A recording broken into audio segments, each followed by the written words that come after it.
I'll go ahead and call the meeting to order. It's 10 o'clock. And you got somebody on the phone? We have a number of participants. In fact, with your permission, we'll just set it to listen only for now and then open it up later if we need more conversations. Sounds good. We'll go ahead and call to order. Mark Panuti. Present. Mike Sacco. Present. Jeremy Knoll. Present. Pete Weaver. Here. Jesse Cooper. Present. And we have a quorum. Thank you. Next agenda item is approval of the meeting minutes from October 15th. They're attached to our documents here, and I believe we got them in the email. Make a motion to approve. Okay, so we have a motion approved from Mike. I have one change. How about a second, and we'll do changes. Okay. I'll second. Okay, thanks. Okay, so motion and a second. Jeremy, what's the correction? Just the title. I'm not a wireless systems engineer. Oh. So what should we... No. That's my part-time job. Oh, yeah. So what should we list you as? So I'm a telecommunications systems maintenance supervisor. Mouthful. Okay. Systems telecommunications systems maintenance supervisor.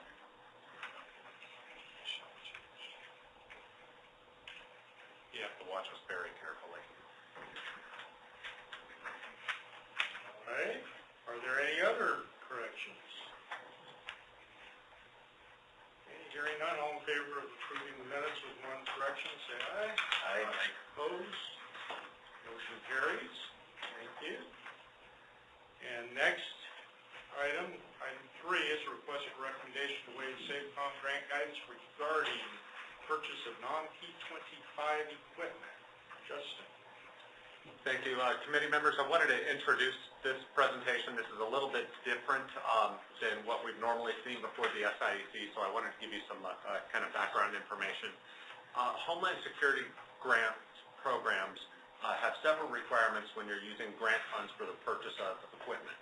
At the federal level, the vast majority of federal grants now, including Homeland Security grants, require conformance with the SAFECOM grant guidelines.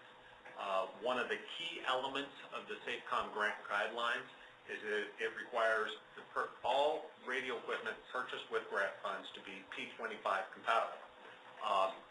The equipment, obviously, that's under review here today does not conform to those standards for obvious reasons. In addition to that, SAFECOM grant guidance also requires that grant projects be in alignment with the state SCIP. And typically, in Arizona, when Homeland Security grants are reviewed, there's the interoperability working group that looks at both the compatibility with SAFECOM guidance and the alignment with the SCIP and the strategic goals that the state has laid out. On top of that, Arizona Homeland Security grant requirements have 2 additional requirements that they have to meet.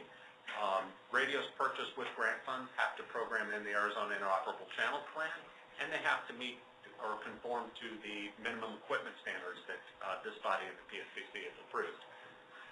Again, for obvious reasons, this project cannot conform to either of those standards because it's a different set of technology.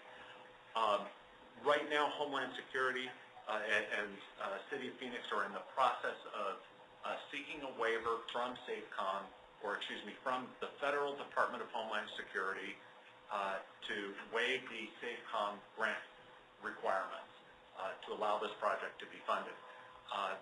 Homeland Security has asked the Statewide Interop Executive Committee and the PSCC to weigh in on this with a recommendation, one way or the other, on whether they should support or whether you support the waiver requirement from SAFECOM. 2 things that we need to make clear on this. We are not approving or denying the funding on this project. That is outside the scope of what we're able to do. And second is we are not approving or denying the waiver for this project. We are simply, such as when the City of Phoenix came forward with a petition to the FCC, they are simply requesting a resolution of recommendation on behalf of this body. From the SCIP standpoint, while the strategic direction of our SCIP has established 700 megahertz P25 as the core technology, and the regional systems of systems approach is the way of achieving interoperability.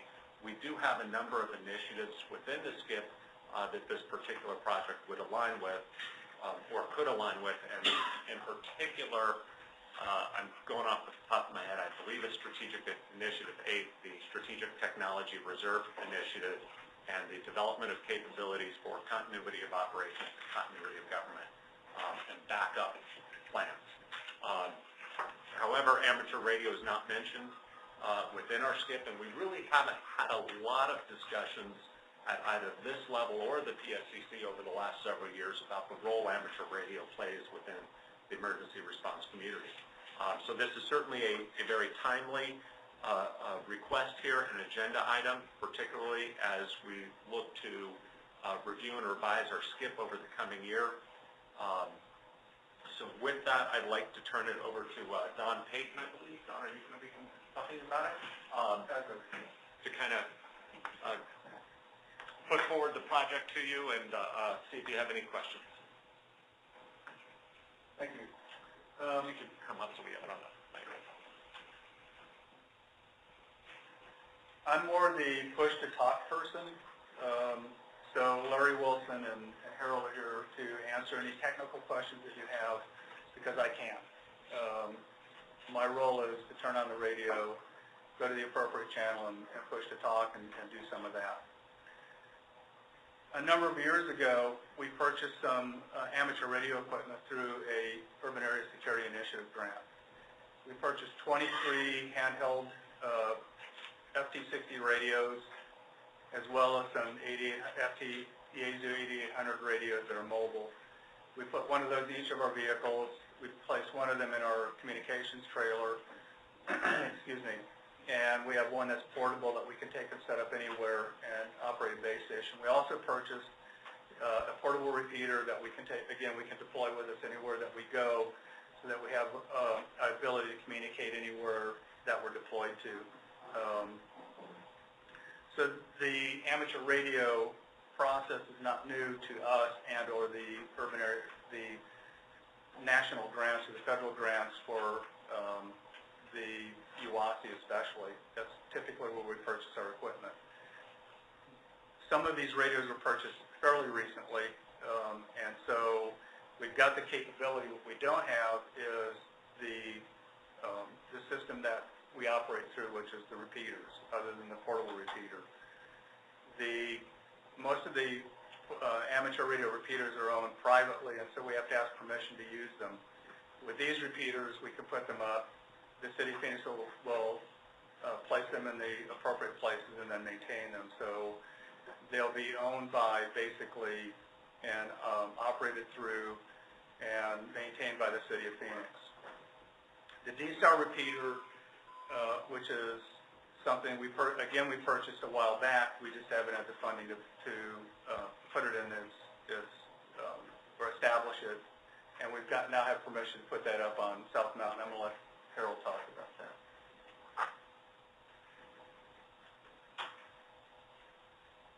Good morning, Harold Pearson with Phoenix Fire Department Tech Services.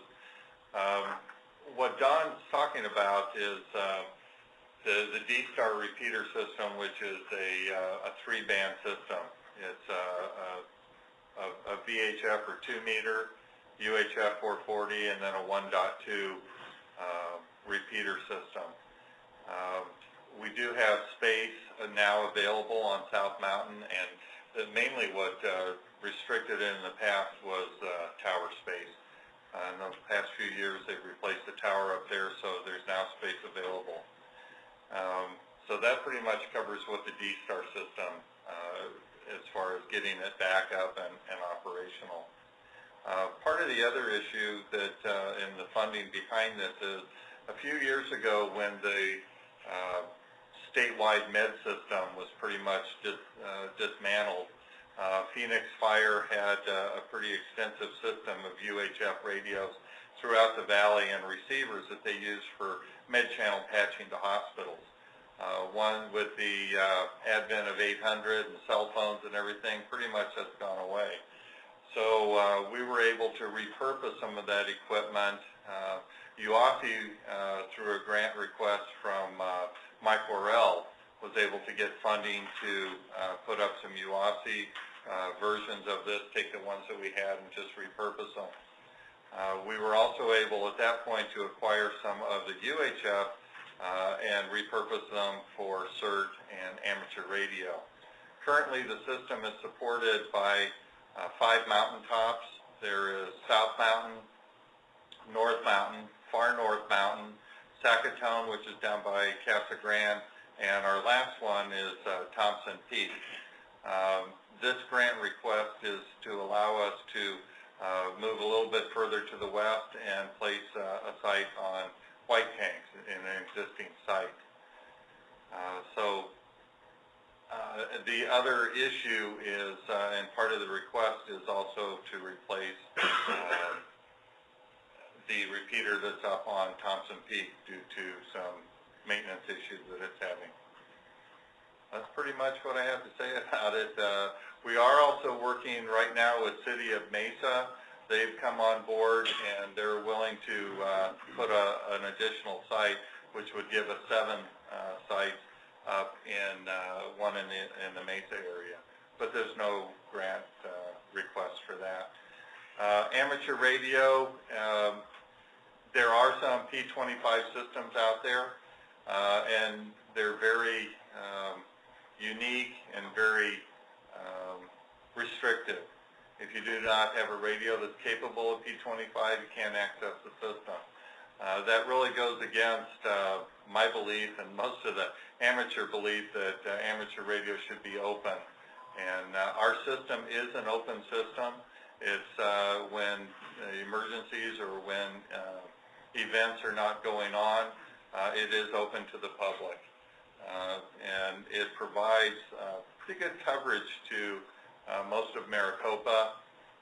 Not only do we have the mountaintop sites, but we also have a lot of low-level building sites that we utilize as receivers.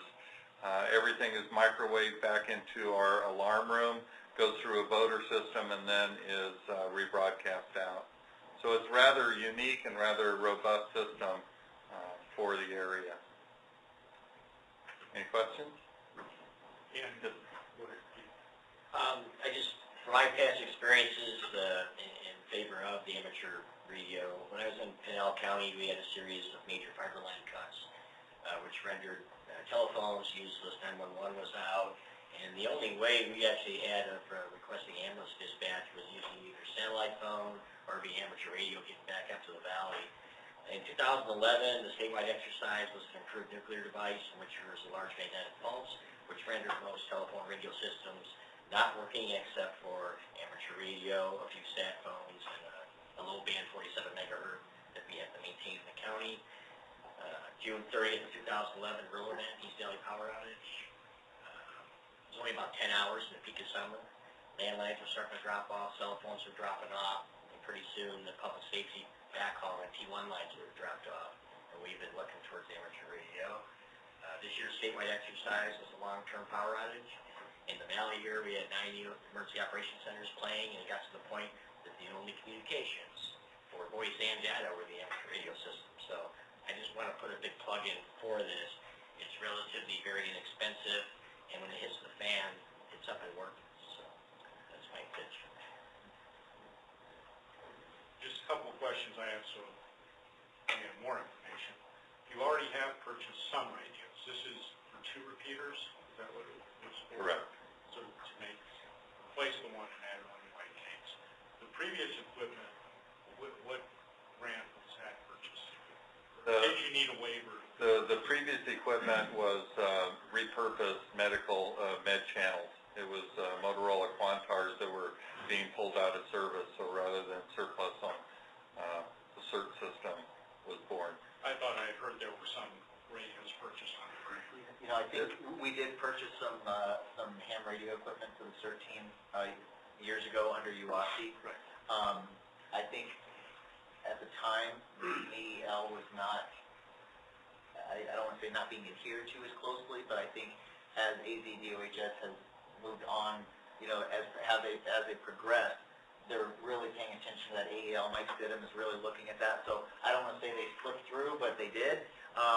And so they didn't have to kind of go through the process of requesting the waiver. That's why I was kind of wondering how it's. We've been doing this for years, but this go around, and rightfully so, we really should follow this procedure to do that. So we've been supporting it for years throughout the Phoenix urban area. We just have never sought the waiver. One last thing, in terms of the D-Star repeater, one of the things that, and I failed to mention this earlier, one of the things that we did was purchase a number of the D-Star radios, the mobile radios, and those have been, the reason we purchased those was for the different EOCs around the county, so that they have the capability of talking to each other digitally rather than, which limits access to that frequency, I guess, and then to be able to send data as well. And we have, I think, 4 of those left that we are available to the EOCs in the valley. But that equipment's installed but not usable without this piece of it. It's already $5, right? This will make We're actually talking 2 different systems. The D-Star system was purchased under UASI grant money, and it needs a home, and its home should be South Mountain. We're requesting funding to put the antenna system up now that there's space and availability. That will support the EOCs on the D-Star, and D-Star is digital format. There's 2 actual systems, and then the CERT amateur system, the 440 open system, is what we're requesting the 2 additional repeaters for. That's what I was getting confused. Yeah. I was thinking there was 2 different things. Clarify that. And then, like Justin said, we're only looking for a resolution of recommendation that this be allowed.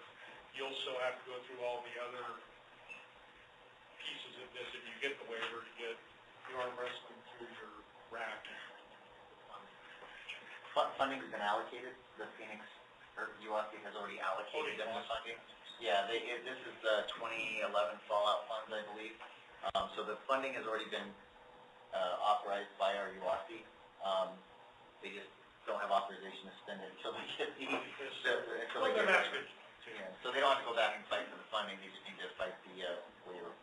And we have kind of a limited window because the money has to be spent by the end of July. Who will be using the system? Who's benefiting from the system? Everybody sitting in this room. I certainly won't be using the system. So I'm asking who's going to You may not use it, but it's available to you. It's available if you're from a municipality to your municipality. It's available to all the amateur radio users in your municipality. Also, it's a link to your EOC because most EOCs have amateur radio capability now, and the reason for that is you're going to get a lot of information, intelligence coming out of the community to your EOC that you can use to make decisions. So I guess the answer I'm looking for is to get confirmed from me. Any amateur radio user will be able to access this system? Yes, sir. So it's an open system? Yes, It is an open system during periods of non-necessity. So we just did the rock and roll marathon over the weekend, so that would be a window where it's not really open to the public because there's a hamnet going on. It's being utilized. So prior to that, they make an announcement that if there is any emergency traffic, you can come in and what the operational period is. And then once the event is over, then they make an announcement that the system is released back to general public.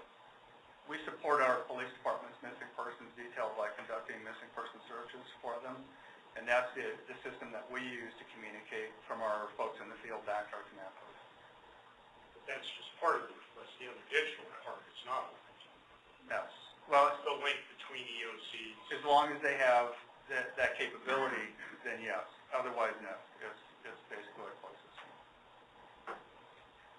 Okay. Any other questions? You said there's a backhaul system that's maintained by the city of Phoenix. Yeah. All of our system is on microwave. They're in public safety grade buildings with emergency battery and also generator. These radios are treated as public safety radios. So much like our VHF system and the 800 trunk system that we use, these fall right into line with it as far as maintenance goes. But as I understand, some of the beauty of the ham system is its robustness without that backhaul. So when that backhaul, I shouldn't say when, if it should fail, do the radios still operate? No, They don't. not in that mode. The way the Standalone system, mode they would, but not linked together. Right. That's, I think that's what you're talking about. The linking aspect would go down, but they would still be functional on a mountaintop. they are not functional on the mountaintop because they require the voting system in order to key the system. The way the system was designed, each of the mountaintops, with the exception of far north, there is a secondary repeater that is utilized in the ham community. Let's say Queen Creek has something going on and they don't need the full valley-wide coverage. There's a local repeater that they can use. So there's actually two choices for them. They can use the local or they can get on the wide area, which is the CERT system. CERT system is open to any team that wishes to use it. And we've worked with each of the teams in the valley. They have our comm plans. It's a rather standardized comm plan of not only the CERT repeaters, but also of amateur repeaters that have been open to the CERT system.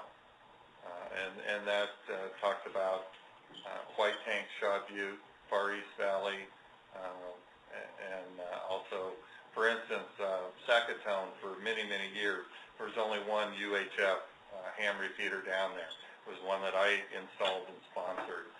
Now, luckily, there's two. So there's one they can use on a local basis, and there's one that they can get in on the CERT and go to wide area. Thank you. Anything else from anybody? Thank you. Thank you. Anything from the public? We have that option to ask? No? Would you like to make a motion for this resolution? I'll make a motion that we support. So Pete, you're moving that we approve a resolution for recommendation to waive the SAFECOM grant guidance regarding purchase of non-mobile equipment. On this particular case by case. Okay. Because we're not actually approving it, we're just letting them review Well, it. you're approving a resolution for recommendation. Pass. Which they have 50 cents and get you a cup of coffee. So we have a motion. Do we have a second? I'll second. Okay. We have a motion and a second. Any further discussion? Just want to clarify that this motion is specific to this request. Okay. That's my understanding. Is that the understanding of the mover and the seconder? Yeah. Okay. So yes, this would be specific to this request. Any other discussion? Okay, hearing none, all in favor of the motion, say aye. Aye. Opposed? Abstentions? Motion carries. All right, thank you. Thanks for the presentation. Item 4, Federal Law Enforcement Communications Center. Red slivers? Is that correct? Silver, just like the color would mean. Silvers, okay. I'm reading it was an SLI. Okay. Sorry about that. Morning, folks. How are you today? Good, terrific. Thanks for the opportunity. My shift super and I would like to at least, we're kind of new to this process, and what we do is kind of unique, so we'd just like to let you know what we're doing over here at the FLECC. And how do I work this up here? Actually, I'm still pulling it up here. Oh, okay.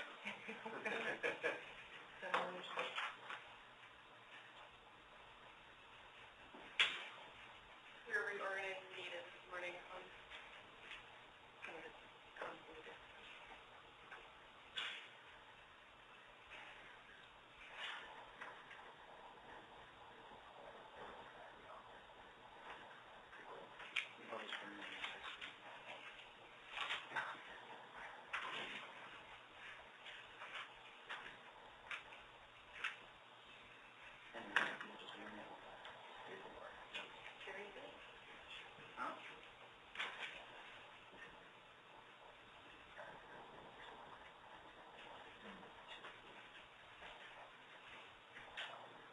Anyway, I've got a slide, some printed slides so we can go off of.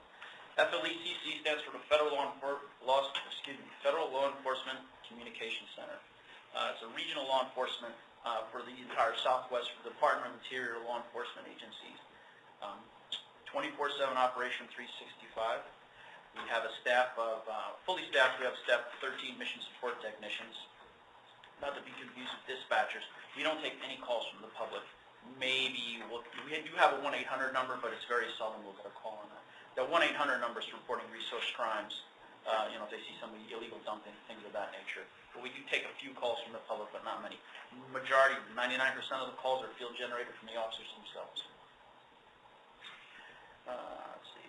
So our agencies, as far as participating with us, are the Forest Service, Bureau of Land Management, the Fish and Wildlife Service, the Bureau of Indian Affairs, and the National Park Service. There we go. I'm ready. Oh, okay. Thank you.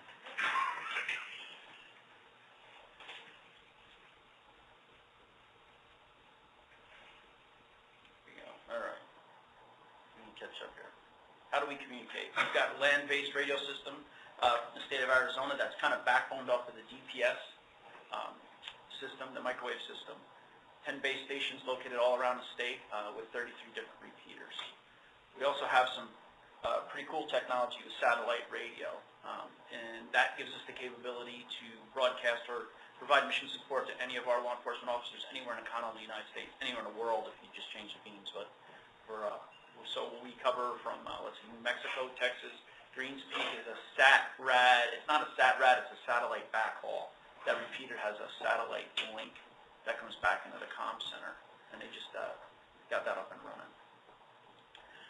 Satellite radio is pretty unique. It gives a real-time, mapping is not real-time, it goes off of like Google, but it gives a real-time location of the officers, gives their speed, heading, altitude, and whatnot. And it's based off every time they key the radio, it'll update their position. We also have the option so we can ping them and find their location. So if they're cruising on the freeway for 3 hours and we want to know where they're at, or they stop for lunch, we can just ping the unit and we can find out where they're at.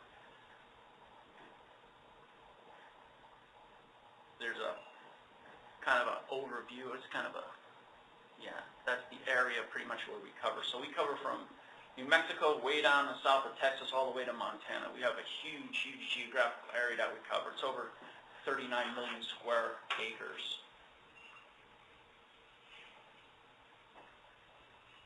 What is mission support? 2011. They used to be, mission support technicians used to be classified under the 2151 series, which was a public safety dispatcher.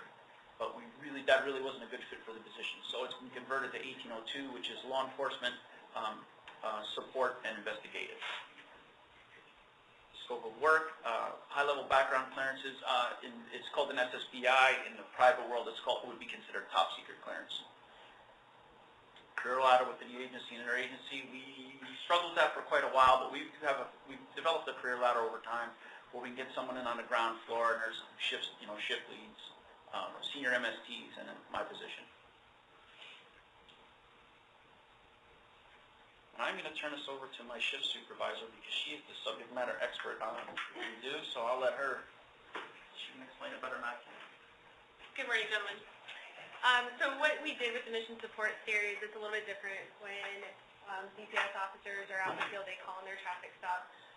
We do that as well on top of a whole lot of investigative type work for our special agents and our folks at the national level.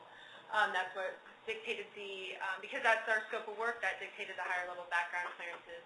What the 1802 did was allow us a career ladder within agency and interagency, Department of Justice jobs, DHS, all of that allowed our MSPs to either move on or to develop within our career within the BLM. Our mission support technicians are responsible, as you saw from the map before, to maintain a knowledge of a very extensive area with multiple agencies. We constantly interact with other federal agencies, state, local PDs, fire departments, pretty much everybody, because we are so out there everywhere. Between Texas, we have the southern tip of Texas, which you can see down in the right-hand corner. That's right next to Brownsville. So that's a huge border issue. That's all fish and wildlife down there along the border. So we deal quite a bit with that as well. Outside of it, target shooters, public contacts, recreators, traffic stops. We do have radar detectors. They're all trained. DUI cases we usually turn over to the state because they're better handled, better equipped and better experienced to handle those, but we do make a lot of that kind of stuff on top of our federal laws that we uphold, including the Wild Horse and Burro Protection Act. Any resource protection, cactus theft, ARPA, a lot of archaeological stuff, anything along those lines. Trespass is a huge one in the state. Range is very big as well. Same thing as in Montana. New Mexico, we deal a lot more with oil and mineral rights and mining, that kind of thing over in New Mexico. And then, like I said, Texas is mostly border-related issues in Brownsville, but also a lot of hunting and recreators too, because they have the ocean nearby. So what exactly is mission support? We process criminal justice queries just like everybody else in the law enforcement communication world. We do, like I said, a lot of investigative inquiries.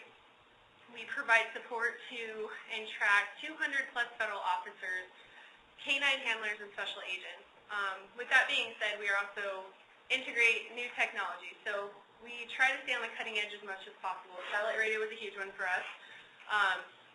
The other aspect of that is we, not only technology, but how do we incorporate it with what we currently do, and then how do we expand on it. So we're constantly looking for new ideas to improve in that area. We do a lot of special operations. We support national operations. Anybody in here familiar with Burning Man? Ever heard of it? So we go up there, and our law enforcement is the primary law enforcement up there. It is, if you would have opened up the thumb drive on there, there's some pictures from Burning Man on there. We won't share those this morning, but they are, it's a very huge event. 70,000 people come into the Black Rock Playa and build a city. So I was a key person for that. Last year, went up there and set up an entire mobile communication trailer, and we ran 120 officers, 3 dispatchers, 1 supervisor for 3 weeks, 4,000 events, lots of drugs, lots of other assaults and stuff that we dealt with. So it was kind of taking it out of the comm center and putting it into a mobile environment. That's one special op. Another one we do, like I said, a lot of border stuff here in Arizona and in Texas, not so much in New Mexico. And then we also handle most law enforcement flights for repeater backhauls and other ops with the National Guard. Tell me if you guys have any questions, please. How do we do this? We have a computer-aided dispatch system, and it's kind of archaic in its computer programming, but it serves our purposes pretty well. Unfortunately, the company that supports us is going out of business, so we'll be looking for a new CAD. I spent some time at Tempe Police Department, and I got to look at their communication system as well as their CAD, and so I'll be talking to those guys quite a bit. They seem to have their stuff put together really well. Also would like to take you to our GPS when that's available. So I just give you a good plug. I just retired from that years ago. Nice. And so you're you're welcome. Yeah, start with that now. Oh.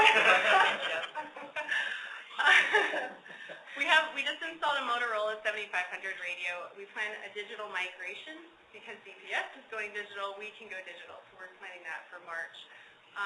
We use a lot of computer programs. I won't get into all of them, obviously, but Esri is one of the ones that we use that seems to be pretty much across the board. Everybody uses ArcMap or Esri-based programs, so we try to stay in that realm so we can share data.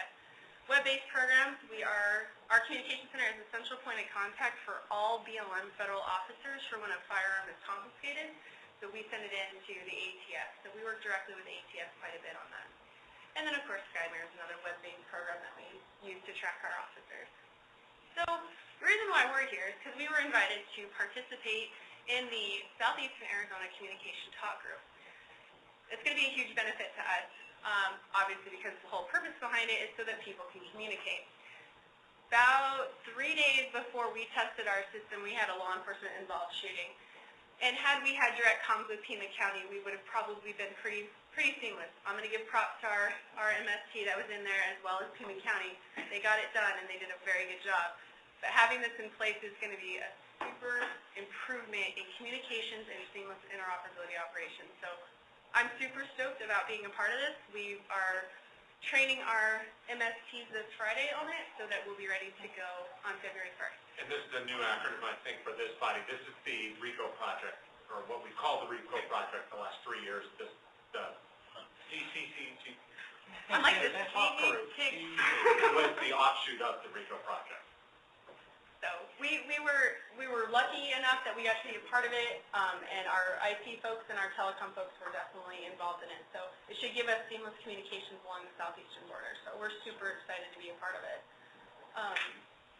Fred kind of went fast through the agencies we provide service to. I'm not sure if anybody that we're going to be talking on that top group is in this room. So we'll be calling out as BLM, Fish and Wildlife, Forest Service, National Park Service, or BIA, depending on the request. So you might hear the same person calling out as 3 different agencies. That happens. I've been every single one of those. Every time I call someone, I'm like, hey, I'm with the National Park Service. I'm with BLM. So I've been everybody. And medication for that. I know. Schizophrenia really helps with this job. So we, as Fred said too, Arizona, Montana, New Mexico, Texas, and Utah, and then we get requests for service all the time. So Nevada's currently looking at soliciting our office to provide service to them as well. We're the only one of what we do. So, and I'm pretty proud of it, obviously. Where is your center? We are at 7th Avenue in Deer Valley, so just south of the Deer Valley Airport. Did you guys have any other questions? Anything? Oh, come on, just one. You gave me about Burning Man. I don't even care. Thank you guys very much. Thank you. Yep. Our next agenda item is 5, statewide policies, standards, and procedures for we review. Governance PSPs.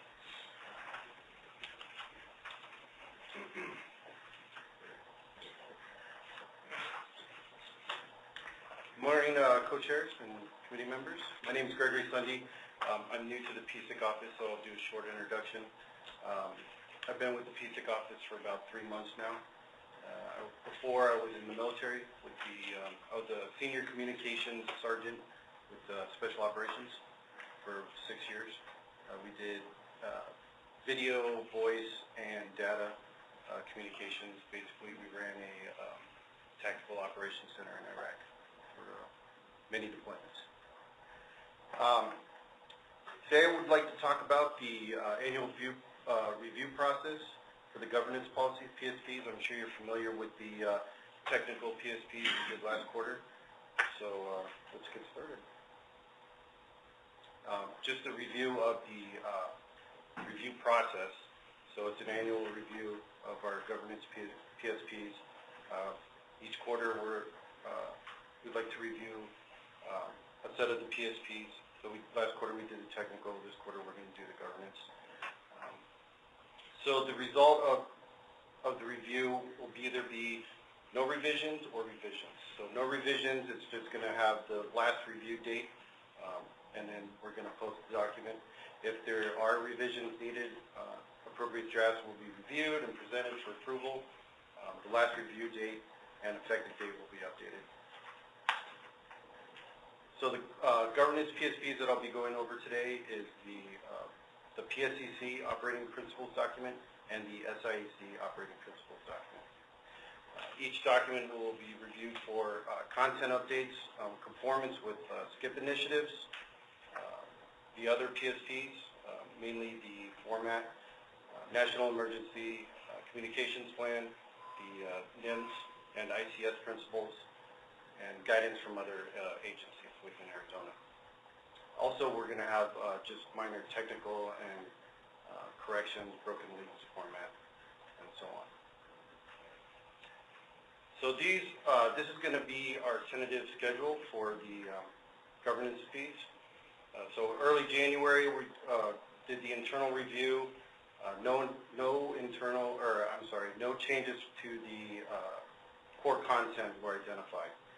So basically, we want to migrate the old format to the new template format, which has additional content of introduction, background, purpose, scope, definitions, references, administration, and document terminology.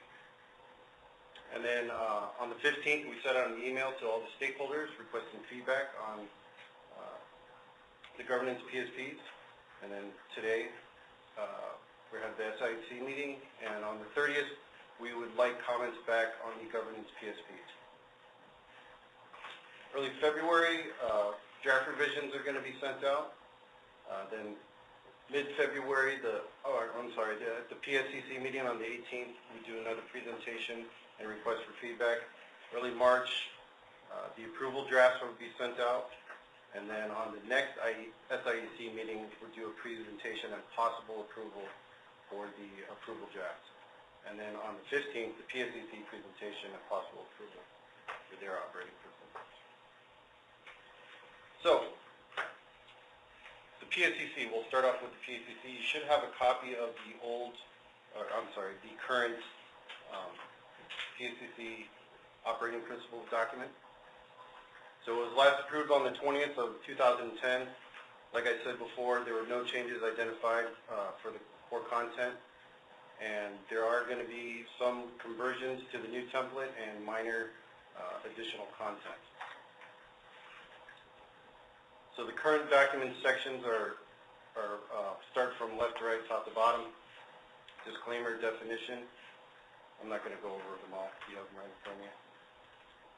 So, getting to the crux of it, the planned updates. Apply standards file for referencing statutes.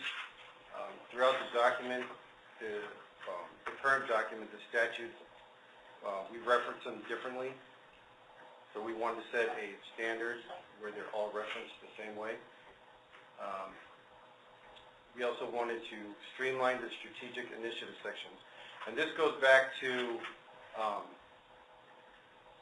we have within there, it mentions the strategic initiatives, and we wanted to streamline them because there is going to be a change to the new template for the SCIP, and the new SCIP template actually changes the wording of what our strategic initiatives are. So they're actually going to turn into goals rather than initiatives, and there are some other things that are going to be added into the template which we do not know yet until we do the SCIP workshops. And then we also wanted to enhance the meeting notice information in there. Basically, we wanted to just put in more information on where you can find meeting notices. So the meeting notices that are posted in the state capitol and on the website, which is not stated within that document. And then we wanted to clarify the executive session information. There was one statement at the very end, or at the, I'm sorry, Justin, what was the... When we first created these, many other stakeholders within the state thought this was a great idea, and they copied and pasted a large portion of our operating principles document. There was some confusion on one of those bodies, though, in how the wording of this executive session paragraph was written. And so just for clarification, that no votes do not occur during executive session. All votes happen during the public session. The discussion happens in executive session. So we'll come up with some wording there so that there is no confusion on whether or not there is a vote occurring during the executive session. But that was highlighted, I think it was the Homeland Security Senior Advisory Committee that noted that language, so we're going to update that section to make sure there's no confusion. And it seems to me in most of the executive session descriptions, and maybe it's part of the ARS here that's cited, that it also talks about what will be disclosed at the end of the executive session. Correct. There are only a limited number of items that can be discussed during executive session, and only a limited number of people that have access to that material. And that's all well laid out in statute. The 6 years that I've been doing this, we have not had any in either the PSCC or SIEC. They tend to involve things like personnel matters or legal matters, or pending contracts, for example. But we'll kind of beef up that section a little bit when we get the draft revisions out there. So those are the major updates that we wanted to look at within the PSCC document. Co-chairs, I'd like to, if you may, start a discussion on, or any questions or concerns, comments about the document. No, I think what we're doing here is we're reviewing it again just like it was mailed out. We aren't really voting on it until we get a final draft in our next meeting. That's correct, yeah. There are sections in here that you find problematic, would like to see additional sections added, et cetera. We're really early on in the process now, wanting your feedback so that when we go to write the revised versions, obviously we have a lot to incorporate from the template change, but this would be the time to kind of say, hey, let's take a look. Here's one that maybe I'm wrong, so you can correct me. I'll just throw you a softball. It seemed to me when we changed some of the other ones, because we moved definitions to the front, that really the glossary was included in definitions. Is that not right? That's correct, yeah. So we would move whatever we have, if we have a glossary, it would now be in that definition So section. that would have to be Correct. And there are, the document, some of the wording of the document is going to have to be fitted to the template, so it might not be in the same order, just like the technical PSPs were. Any other questions or comments from the committee? Okay. Move on to the next one. Move on to the next one. So the SIEC operating principles, last approved on the May 18th of 2010. Once again, we did not identify any changes to the core content, and also there's going to be some changes to conform to the new template. So the current document sections are up there. So these are the planned updates that we identified. Apply standard style for referencing statutes, the same as the PSCC document. Enhance meeting notice information. Adding in an executive session information. And adding in conflicts of interest information.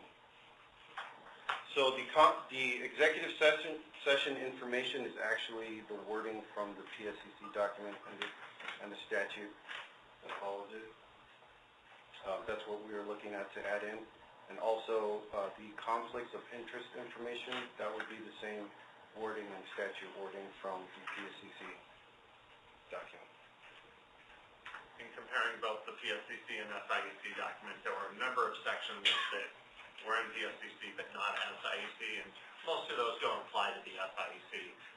But these two sections in particular can apply here. The SIEC is a separate public body, and therefore both of those two sections apply to the SIEC.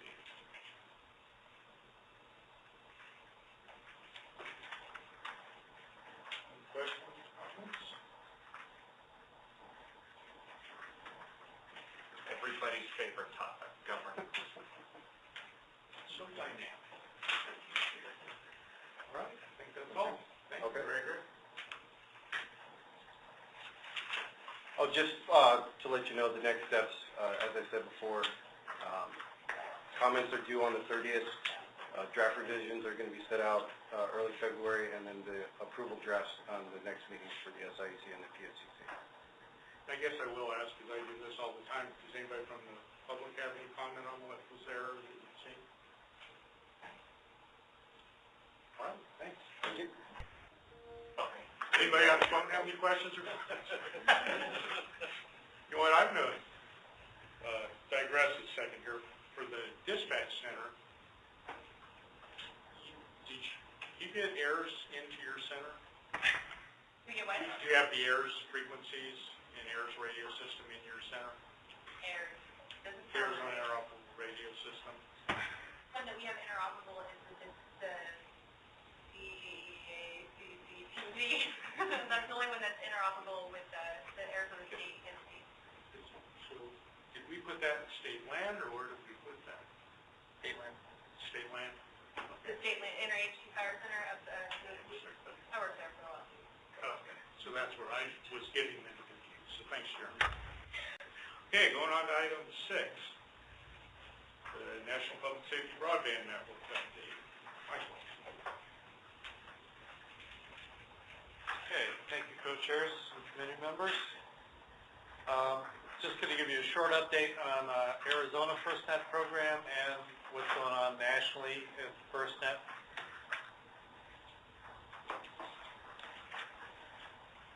Within our program, we're working to complete an RFP to the State Procurement Office for getting meeting management services, since we're doing so many meetings under the Arizona FirstNet program, upwards of 75 or so. We didn't want to overload the PSCC office in trying to keep up with just the mechanics and logistics of that. So we're under separate funding, we're putting together a team to manage the meetings themselves.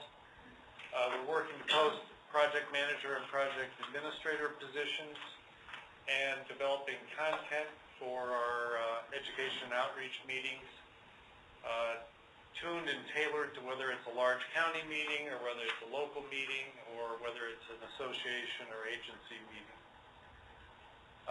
We started off our education outreach efforts with the regional wireless system boards.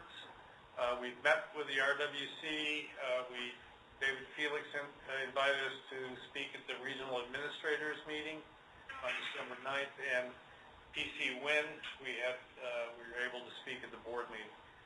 Upcoming, we've got Topaz, or TRWC, and then the YRCS board meeting.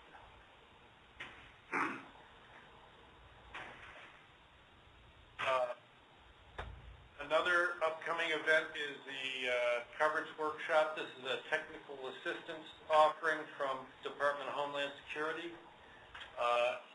The SPAWAR group out of San Diego has put together a broadband coverage workshop that they're providing to each and every state.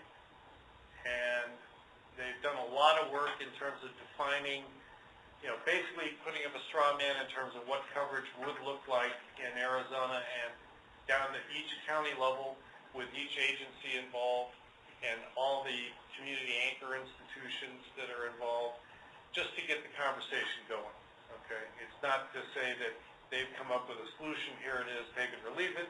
It's basically to get things on paper in GIS and map form so that local jurisdictions can have the ability to react to that and say, yeah, that's good, or no, that's not going to work for us. So this workshop will be held on the 31st, and we've got some more details later. The agenda basically is to introduce the concepts, talk about what 4G LTE can do and can't do, and then talk about coverage in local jurisdictions. And then we'll also have a session at the end about discussing what are the eligible users. I mean, is it SAR teams? Is it utilities? People? What agencies locally normally work with on a regular basis and get their input and get that documented. Also, we're working on county kickoff meetings. We've shifted a little bit. We were hoping to start in January, but the holidays set us back. We're planning on doing Cochise in Santa Cruz in February, and already started conversations with Pinal. And basically, once we get those more firmed up, we'll have a more defined schedule. Also, while we're in these meetings, we're going to be doing not only education and outreach, providing information, but we're going to be collecting information, and so we've got to document how that's going to happen and get those processes in place. Another thing that came up was during the working with the Public Safety Broadband Network Working Group, many of them, for instance, Bob Hollister or Jay Vargo, are asking me for material to present to a fire chiefs meeting that's local. So we need to figure out a way to document that kind of outreach that's going on, that's not just from this office, but also heading to the local level as well. All right, at the national level, the FirstNet had their board meeting, I think it was in December.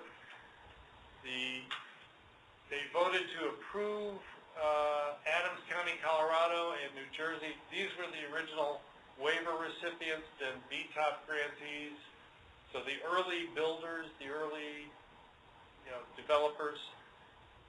So we have LA Ricks out of California, New Mexico, Adams County, Colorado, and New Jersey are the 4 that are on board.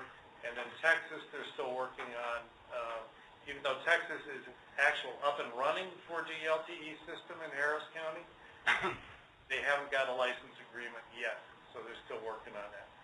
They've closed discussion with San Francisco's Bayrix project and Mississippi, which is kind of a stunner. San Francisco's Bayrix was really through Motorola. Motorola had invested $40 million into the effort, and it's basically shut down at this point. Mississippi likewise developed a statewide system of microwave backhaul, and now they've got nothing to put on the front end of that in terms of wireless connection to that backhaul. Michael, so as the discussions are closed, they're done? They're done. Bayrix is folded at this point? And they're figuring out how to fold it gracefully. Okay. And same with Mississippi.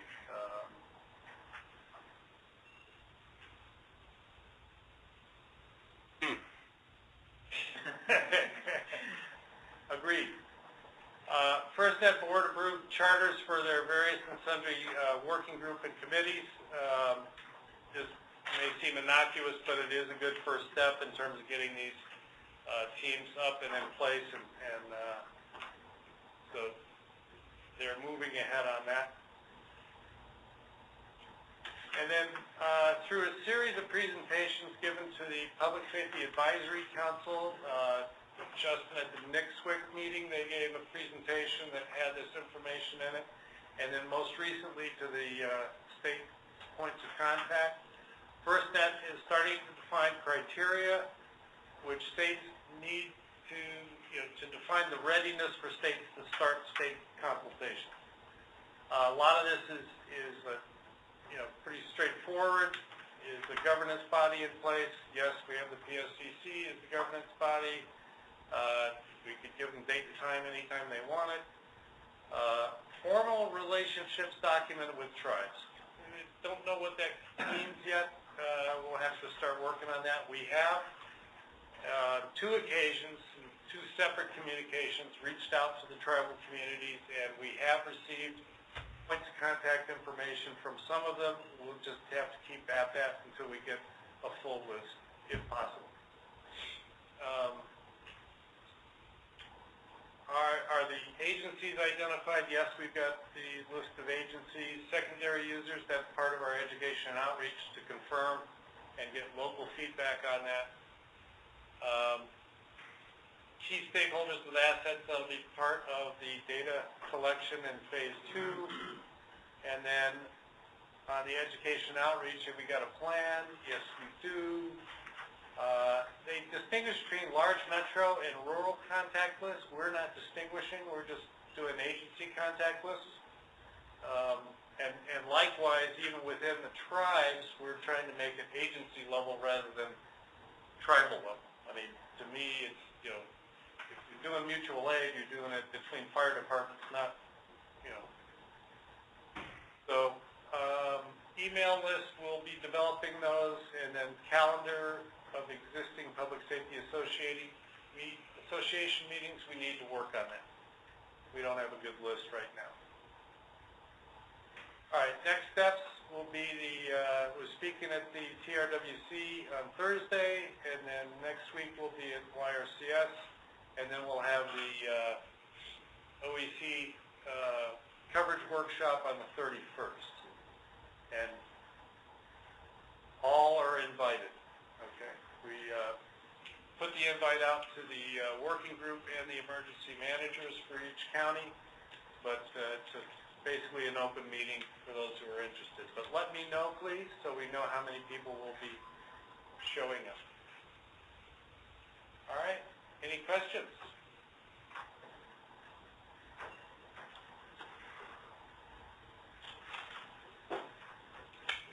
Thank you very much. Thanks. So the meeting is here? Yeah, the meeting is in 300. 8008 300.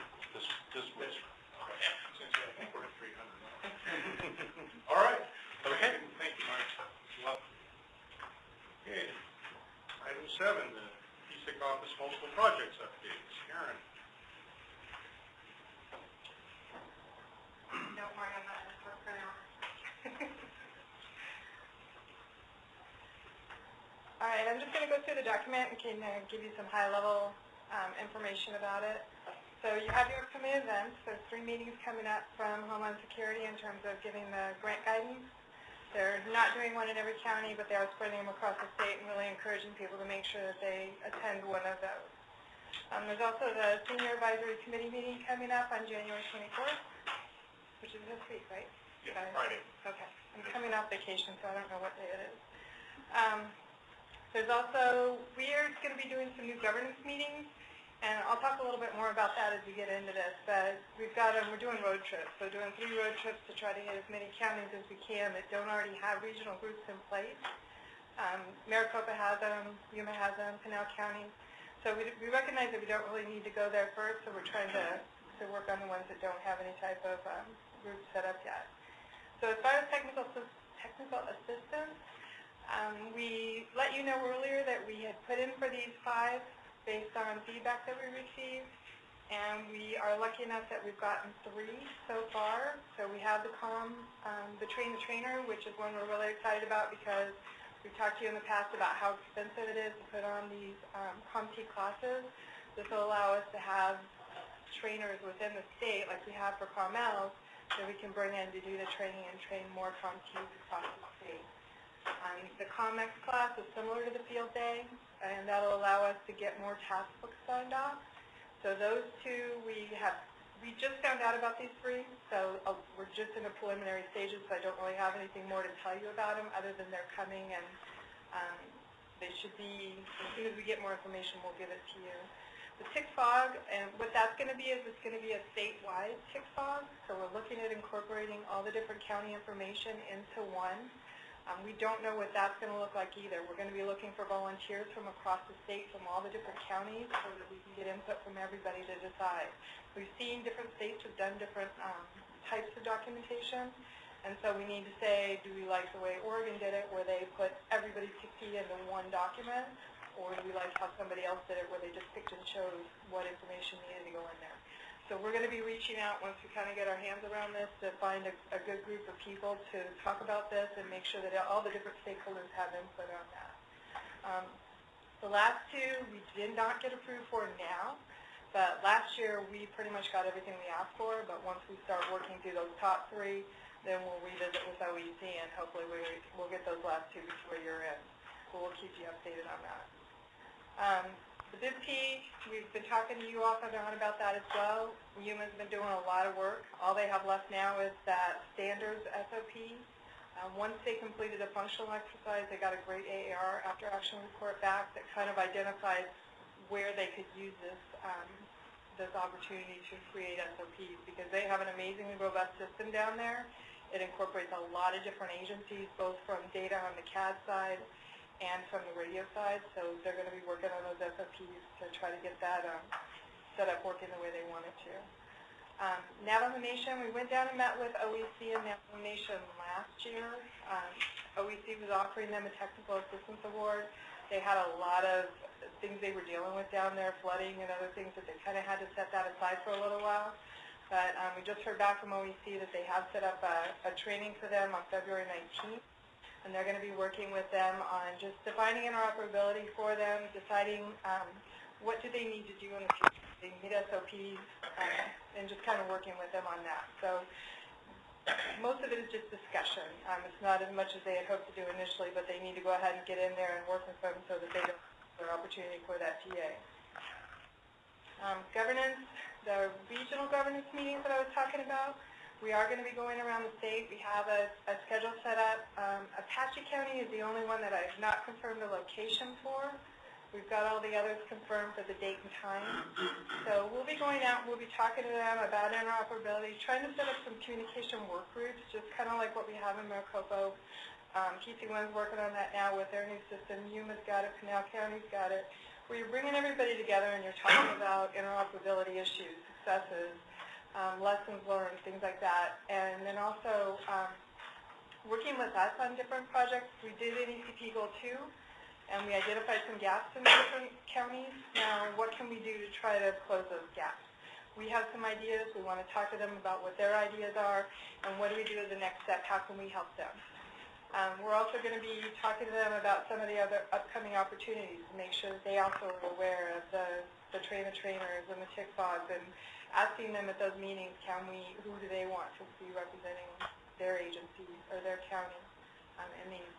So who did those invitations go? They have not gone out yet. That's pretty short notice. Yeah. I mean, just saying, I didn't know maybe mine got spammed or something for our agency, but February 28th was not very far away. Yeah, and we'll be doing several of these over this whole year. We'll keep coming back. So this was kind of just let's get something going quickly and see who we can get initially, and then continue to hold. We'll be talking to them about how often they want to meet. Do they want to meet? I know in Maricopa we started meeting monthly, and then we kind of said, okay, we don't have that much to talk about, and we spread it out. So we'll talk to them. Do they want to have quarterly meetings? How often do they want to meet? And who wants to be in charge of the meetings, and how can we all facilitate this? So this will, as Justin said, it's kind of a kickoff to say, these are some ideas we have. What ideas do you have? Now, where do we go from here? And our goal is to hit as many agencies as we can. So as these invitations go out, please feel free to hit forward and send it to anybody that isn't on the invitation list, because we aren't going to know all the right people, and we're going to rely on those of you that do know that. So, can you do? Go ahead. Sorry, one thing I forgot to mention ahead of time, I don't know that we talked about it in front of the SIEC yet, so I wanted to call up the PSPC sunset review. Last fall, we had hearings both with the House Public Safety, Military, and Regular Affairs Committee and the Senate Public Safety Committee on extending the authority of the PSCC and by statute, by extension, the authority of the SIEC as a subcommittee there. Currently, the commission is set to expire on July 1st of this year. There has been a bill introduced into the Senate. We have the number in House Bill 2136 to extend the PSPC's authority and budget for an additional 2 years, with us requiring to report back by June 30th, 2015. So I wanted to bring this to your attention here, because I'm sure there'll be much more discussion over the next year about this particular piece of legislation. Okay, so as far as CASM and TIC-Ps, we've talked a lot about that over the last year too. Every county within Arizona has a TIC-P now. There's a couple that still need to get approval on them. Gila County, we're working on a couple extra bits of information we want to throw in there, and then they'll be putting theirs forward for approval. And they had actually been talking a little bit within their county about creating a communications group. Like we were thinking about going to visit with them on the regional governance groups. So they're looking forward to kind of getting that going and then making that their governing body over their TIC-P. So it's kind of a good timing thing for them. Okay, on page 4, you've got the Public Safety Library. This is something new that OEC has set up, or with Department of, OEC. And what it is it's a public place where we can place documents. So we put all of our policies, procedures on there. And so you can download an app from the App Store, you can download an app from Google, and you can throw it on your phone so that if you wanted to get the AIRS plan, you could get it. If you wanted the SOP, any other document that we manage, we've already put on there, and you can get to it and you can see it. If there's an update made to it, if you've got the app, it'll push out to say, hey, there's an update, and you'll have the newest version on your phone or your tablet or wherever you happen to go. You can do this from your desktop as well, so that if you wanted to get in there when you're sitting at your desk and you needed access to it, you don't necessarily have to go to our site now. You have this opportunity to get to this also. This can be locked down. If we decided there was some type of document that only certain people should see, it can be locked down like that too. So what we have obviously right now is pretty much public information, but moving forward there's some other opportunities that we can look into with this. There's only a couple of states, unless it's changed since I've been gone, that are using it right now. Growing pretty, Oh, yeah, it has. Nevada's jumped in recently, Connecticut.